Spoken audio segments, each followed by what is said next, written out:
जय हिंद बच्चों। आज हम बात करने वाले हैं 10वीं के क्षेत्रमिति से पूछे जाने वाले महत्वपूर्ण प्रश्न। तो क्षेत्रमिति से तीन तरह के प्रश्न आते हैं, एक ऑब्जेक्टिव 1 नंबर का और 3 नंबर का एक सवाल और 4 नंबर के एक सवाल।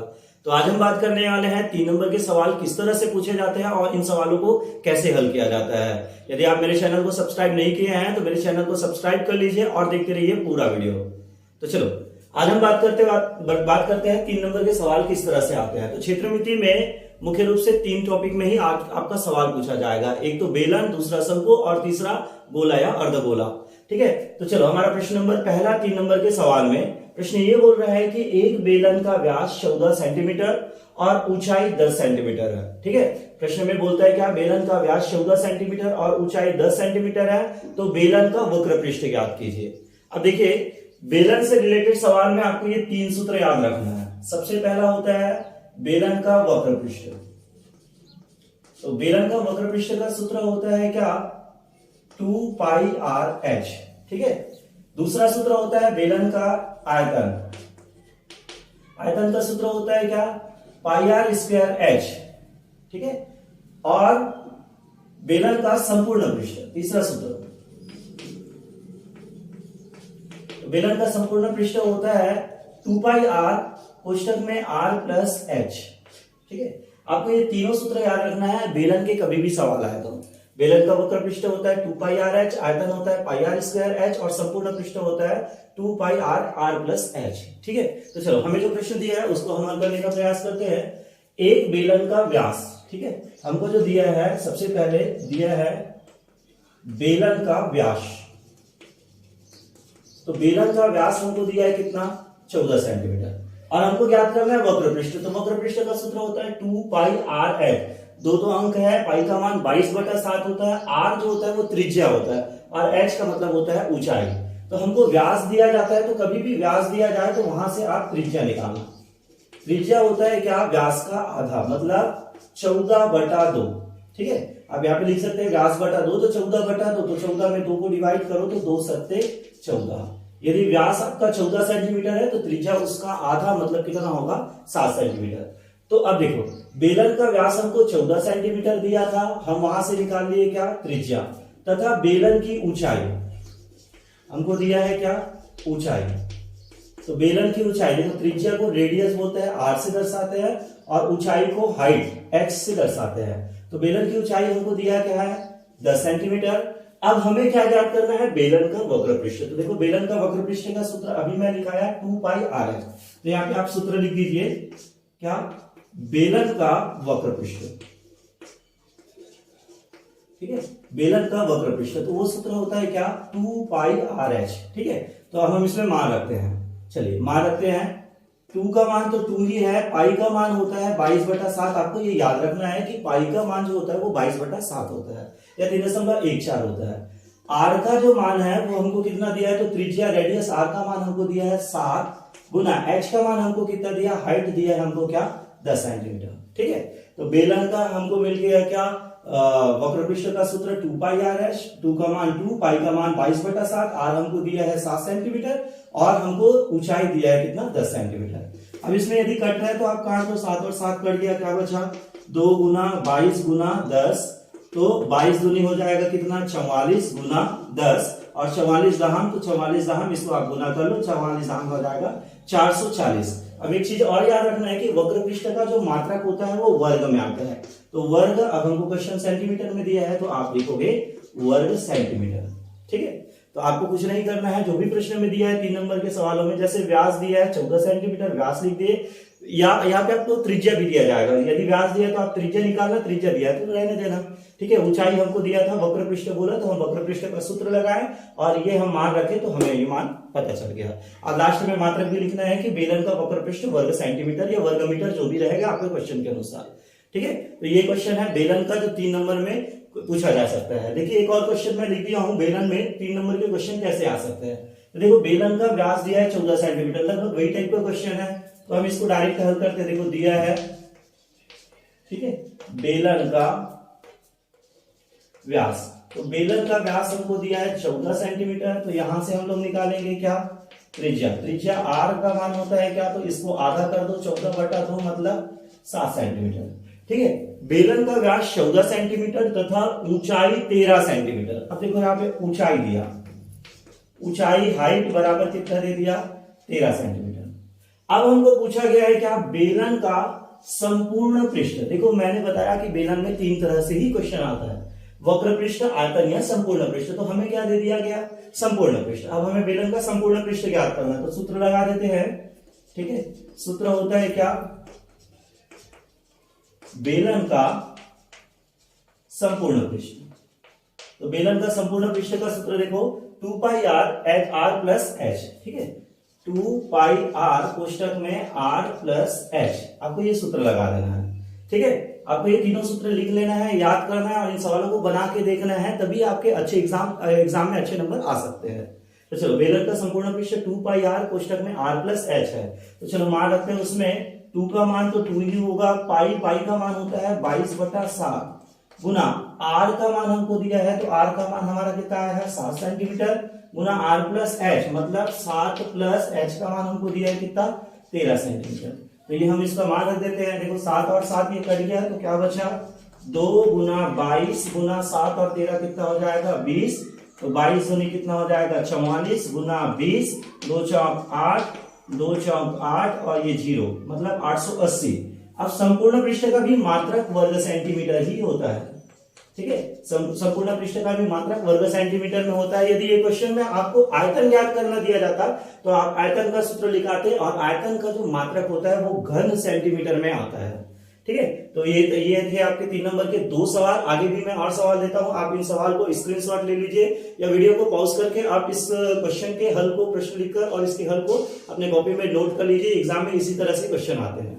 तो दोनों 2 क्वेश्चन हो चुका है, आगे देखते रहिए वीडियो। क्वेश्चन नंबर तीसरे की बात करते हैं। तो क्वेश्चन नंबर तीसरा में हमें दिया है क्या, एक घनाभ की लंबाई 10 सेंटीमीटर, चौड़ाई 10 सेंटीमीटर और ऊंचाई 5 सेंटीमीटर है। घनाभ का आकाशीय विकर्ण ज्ञात कीजिए। तो पहला क्वेश्चन बेलन से है, दूसरा क्वेश्चन घनाभ से है। ठीक है, पहला टाइप का जो क्वेश्चन बेलन से आया, दूसरा टाइप का क्वेश्चन घनाभ से आ सकता है 3 नंबर के सवाल में। तो घनाभ में आपको एक ही सवाल आता है, वो है आकाशीय विकर्ण। तो आकाशीय विकर्ण का सूत्र होता है क्या, अंडर रूट में लंबाई का वर्ग प्लस चौड़ाई का वर्ग प्लस ऊंचाई का वर्ग। घनाभ किसे कहते हैं, जिसमें लंबाई, चौड़ाई और ऊंचाई हो। ठीक है, तो चलो इसके हल कैसे करते हैं। एक घनाभ की लंबाई 10 सेंटीमीटर है।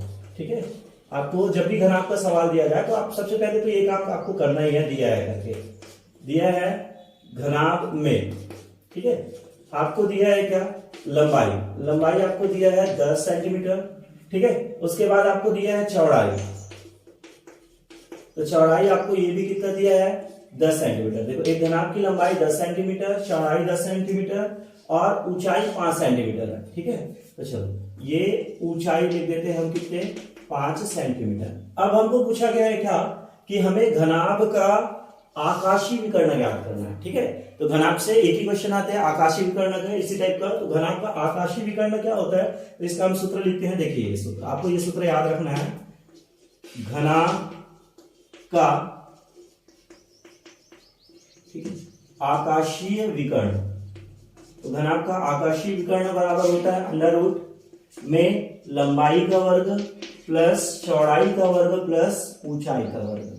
ठीक है, आपको ये सूत्र याद रखना है। घनाभ का आकाशीय विकर्ण बराबर होता है क्या, लंबाई का वर्ग प्लस चौड़ाई का वर्ग प्लस ऊंचाई का वर्ग। तो चलो इसको हम लोग हल करते हैं। मान रखते हैं इसमें देखिए अंडर रूट पहले आप लगा लीजिए, वर्गमूल लंबाई का वर्ग, तो लंबाई हमें कितना दिया है 10 का वर्ग प्लस चौड़ाई का वर्ग, तो चौड़ाई भी हमें 10 दिया है, तो 10 का वर्ग प्लस ऊंचाई का वर्ग, तो ऊंचाई हमें दिया है 5, तो 5 का वर्ग।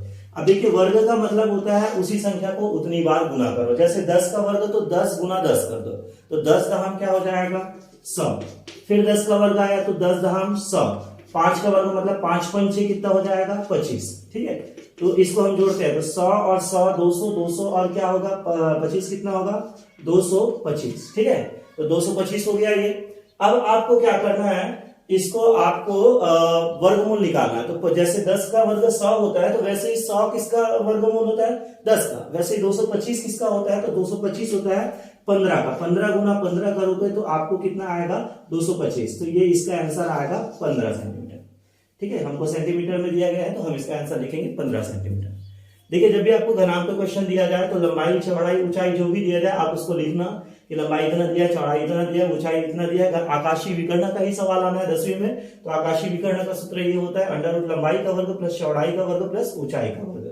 तो ये आप इसको मान को रख देना है, बस आपको वर्ग याद रहना चाहिए और ये वर्गमूल याद रहना चाहिए, तो ये आपका बन गया। देखिए इसी तरह से एक और क्वेश्चन आता है, इस वीडियो को आप पॉज करके इस वीडियो को, इस सवाल को आप बना सकते हैं। यहाँ पे देखिए इसी तरह से एक और क्वेश्चन कैसे पूछा जा सकता है, उस बड़े से बड़े खंबे की लंबाई ज्ञात कीजिए जिसे 10 मीटर लंबा, 4 मीटर चौड़ा और 3 मीटर ऊंचा कमरा में रखा गया। देखो यहाँ पे ना तो वो घनाभ बोला ना तो आकाशीय विकर्ण बोला, बस उसको घुमा के दे दिया गया है। उस बड़े से बड़े खंबे की लंबाई ज्ञात करना है हमको, एक खंबे की लंबाई ज्ञात करना है जिसे 10 मीटर लंबा, ठीक है, 4 मीटर चौड़ा और 3 मीटर ऊंचा कमरा में रखा गया है। ठीक है, तो चलो हम इसका हल करते हैं। दिया है कमरा, अब कमरा में क्या होता है, कमरा का तो वही होता है कि लंबाई होता है, चौड़ाई होता है और ऊंचाई होता है। कमरा में ये तीनों चीज तो कॉमन है, मतलब कमरा क्या होता है हमारा, घनाभ होता है। ठीक है, घनाभ में हमको दिया 10 मीटर लंबा, मतलब हमको लंबाई दिया है 10 मीटर, ठीक है, चौड़ाई दिया है हमको कितना 4 मीटर और ऊंचाई हमको दिया है कितना, ऊंचाई हमको दिया है 3 मीटर। ठीक है, ये कमरा है 10 मीटर लंबा, 4 मीटर चौड़ा और 3 मीटर ऊंचा। अब क्वेश्चन क्या पूछा गया है कि बड़े से बड़े खंबे को कैसे रखा जाए, तो खंबा को ऐसा तिरछा ही रखेंगे तभी बड़ा ही होगा वो, तो तिरछा रखना उसी को बोला जाता है आकाशीय विकर्ण। मतलब हमको बड़े से बड़े खंबे की लंबाई ज्ञात करना है, मतलब क्या करना है हमको, आकाशीय विकर्ण। तो कमरा का आकाशीय विकर्ण, ठीक है, तो अभी हम आकाशीय विकर्ण का सूत्र लिखें। क्या होता है आकाशीय विकर्ण का सूत्र, तो ये होता है क्या, लंबाई का वर्ग प्लस चौड़ाई का वर्ग प्लस ऊंचाई का वर्ग। ठीक है, आपको ये तीनों का वर्ग करना है और उसके बाद अंडर रूट में लिखना है। तो चलो हम इसमें मान रख देते हैं लंबाई का वर्ग, तो हमको लंबाई का वर्ग दिया है 10, तो 10 का वर्ग प्लस चौड़ाई का वर्ग कितना दिया है हमको, चौड़ाई का वर्ग हमको दिया है कितना 4 का वर्ग प्लस ऊंचाई हमको दिया है 3 का वर्ग। ठीक है, तो चलो इसमें हम मान रखते हैं अंडर रूट 10 का वर्ग क्या होता है 100 और 4 का वर्ग होता है क्या 16 प्लस 3 का वर्ग क्या होता है 9। ठीक है, अब 10 का वर्ग हो गया 100 और 16, 16 और 9 25, 25 और 100 कितना हो जाएगा 125। अब देखिए 125 किसी का वर्गमूल नहीं होता। ठीक है, 125 किसी का वर्ग नहीं होता, तो 125 का वर्गमूल हमको नहीं पता, तो हम नहीं पता तो अब क्या करेंगे, इसको कुछ नहीं करना है, आपको यहीं पे इसका आंसर सेंटीमीटर करके लिख देना है। ठीक है, यदि ये किसी का वर्ग होता, जैसे ये 225 आया 15 का वर्ग होता है, 125 यदि किसी का वर्ग होता तो हम यहाँ पे उसका वर्ग निकल लिखते, लेकिन नहीं पता तो आप यहीं पे आंसर इसको खत्म कर सकते हैं। ठीक है, तो देखिए दो क्वेश्चन घनाभ से हो गया क्या, कि एक घनाभ का आकाशीय विकर्ण से, दो तरह से क्वेश्चन इस तरह से पूछे जा सकते हैं, बेलन से किस तरह से क्वेश्चन पूछे जाते हैं वो आपको मैं बता दिया। अब मैं आपको बताता हूँ गोले से कैसे क्वेश्चन पूछे जाते हैं। तो ये वीडियो के भी आप स्क्रीनशॉट ले लीजिए या फिर आप वीडियो को पॉज करके इस सवाल को हल कर लीजिए। तो चलो बात करते हैं पांचवें टाइप के सवाल, जो कि आया है क्वेश्चन गोले से। तो गोले से क्वेश्चन आया क्या, एक गोले का व्यास 12 सेंटीमीटर है, तो गोले का पृष्ठीय क्षेत्रफल और आपको ज्ञात करना है आयतन। ठीक है, तो गोले से दो ही तरह से सवाल ज्ञात आ सकता है, एक पृष्ठीय क्षेत्रफल और एक उसका आयतन। तो आपको ये सूत्र याद रखना है, पृष्ठीय क्षेत्रफल का जो सूत्र होता है वो होता है क्या, पाई आर स्क्वायर। ठीक है, और आयतन का सूत्र होता है क्या, 4/3 पाई आर क्यूब। ठीक है, मैं यहाँ पे सूत्र लिख देता हूं, पृष्ठीय क्षेत्रफल। ठीक है, गोले से क्वेश्चन यदि आ रहा है तो पृष्ठीय क्षेत्रफल का सूत्र होता है क्या, 4 पाई आर स्क्वायर। ठीक है, गोले का पृष्ठीय क्षेत्रफल का सूत्र होता है 4 पाई स्क्वायर, और यदि आयतन पूछा जाए तो आयतन का सूत्र होता है क्या, 4/3 पाई आर क्यूब। ठीक है, पाई भी जानते हो आर भी जानते हो। चलो इस सवाल में हल करते हैं हम लोग। यदि गोले का व्यास 12 सेंटीमीटर है, ठीक है, दिया है गोले का व्यास, देखो आपको त्रिज्या भी दिया जा सकता है, व्यास दिया है हमको, व्यास दिया है गोले का व्यास 12 सेंटीमीटर, यहां से हम निकालेंगे क्या त्रिज्या, तो त्रिज्या कितना हो जाएगा 12/2 मतलब 6 सेंटीमीटर। ठीक है, अब बोला क्या है गोले का पृष्ठीय क्षेत्रफल ज्ञात करना। ठीक है, तो सूत्र होता है क्या, गोले का पृष्ठीय क्षेत्रफल। ठीक है, तो गोले का पृष्ठीय क्षेत्रफल, इसका सूत्र होता है क्या, तो मैं अभी आपको लिखाया क्या, 4 pi r square, 4 pi r square.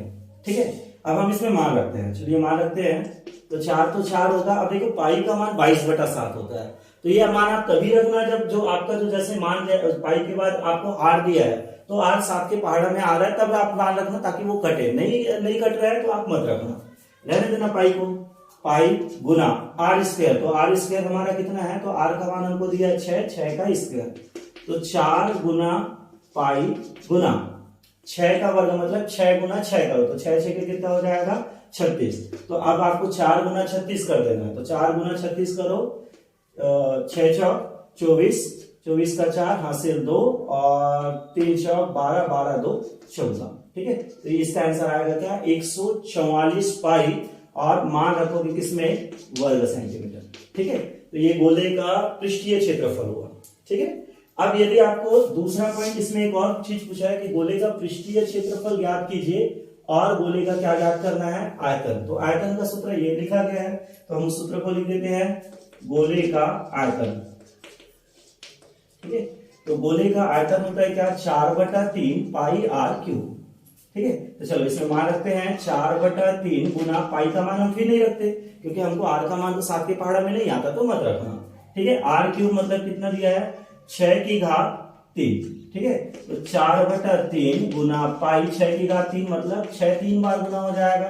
ठीक है, तो ये काटो, 3 एकम 3, 3 दूनी 6, है ना, तो 4 गुना पाई गुना 2 गुना 6, 6 के हो जाएगा 36, और 4 गुना पाई गुना 36 दूनी कितना हो जाएगा 72, और ये आपको गुना कर देना है, तो 4 दूनी 8 और 4 सत्ते 28। ठीक है, तो ये हो जाएगा 28 और ये पाई। ठीक है, आयतन है मतलब ये मान किस में रहेगा, घन सेंटीमीटर। ठीक, तो आपको इस तरह से गोले का भी क्वेश्चन यदि आपको पृष्ठीय क्षेत्रफल या आयतन ज्ञात किया जाए तो आप बना सकते हैं, तो इसको भी आप स्क्रीनशॉट लेकर इस सवाल को हल कर सकते हैं। बच्चों मैं आपसे बस यही कहूंगा कि बेलन या क्षेत्रमिति से ऐसा कोई भी सवाल है जो कठिन नहीं है, बस उसको आपको फॉर्मूला याद रखना है और बनाने का तरीका।